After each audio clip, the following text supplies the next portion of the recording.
Guys, এটা ছিল কার্তিক পুজোর আগের দিন। আর বাচ্চারা মিলে আমার কাছে আবদার করলো ওরা কার্তিক ফেলবে, আমি যেন ওদের সাথে থাকি। যেমন ভাবনা তেমন কাজ, ওরা কার্তিক ঠাকুর নিয়ে চলে এসছে আর এদিকে লেখালেখি চলছিল। এই কাগজটা আমি লিখেছিলাম, ওরা যা যা বলেছিল আমি তাই লিখেছি। আর এটা অর্পণ লিখেছিল, ওদের যা যা চাওয়া পাওয়া সেগুলো এখানে লেখা ছিল। আর এদিকে ফুল নিয়ে চলে এসছে কালকে লাগবে বলে। তারপরে আমরা ভোর 3টের সময় বেরিয়ে পড়লাম ঠাকুর রাখতে। আমি ভাবছিলাম এরা এই ভোর 3টের সময় উঠলো কি করে।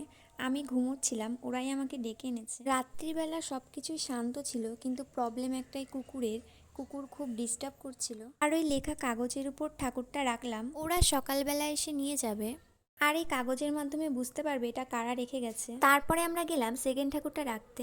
এখানে অর্পণ ফুল, কাগজ আর ঠাকুরকে নিয়ে চলে এসছে। আর এখানটায় আমরা ঠাকুর রাখলাম। আমাদের ঠাকুর রাখার আগে এখানে একটা ঠাকুর আগে থেকে রাখা ছিল। তারপরে চলে গেলাম থার্ড ঠাকুরের কাছে। তবে এই ঠাকুরটা আমরা রাখতে যাইনি, কারণ এই বাড়ির সাথে আমাদের বাচ্চাদের টিমের দুশমানি আছে, তাই এই ছোটটাকে পাঠালাম। আর সকালবেলা কাকি বাড়ির থেকে ফোন করে আমাদের ডেকেছে ঠাকুর দেখতে যাওয়ার জন্য। আর এই কাকি বাড়ি মোট 3টে ঠাকুর পড়েছে, একটা আমরা, একটা বড় কাকি জেঠিদের টিম, আর একটা ক্লাবের ছেলেপেলেদের। তারপরে আমরা সবাই মিলে গেলাম বান্ধবী কাকির বাড়ি। কাকিকে আগের থেকেই বলা ছিল। কাকি আমাকে সকাল সকাল ফোন করেছিল, বলল যে জোড়া ভাই এসেছে দেখে যেতে। ফোনে আমাদের বাচ্চাদের টিমকে নিমন্ত্রণ করলেও আমরা বলেছি আমাদের বাড়ি গিয়ে নিমন্ত্রণ করে আসতে।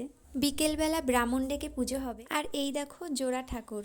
আর এইদিকে মা কাকিরা কাজে একটু হেল্প করে দিচ্ছিল। আর এদিকে খিচুড়ি রান্না হচ্ছিল। শেষমেশ ঠাকুর সাজানো হয়ে গেছে, তবে এখনো ব্রাহ্মণ এসে পারেনি।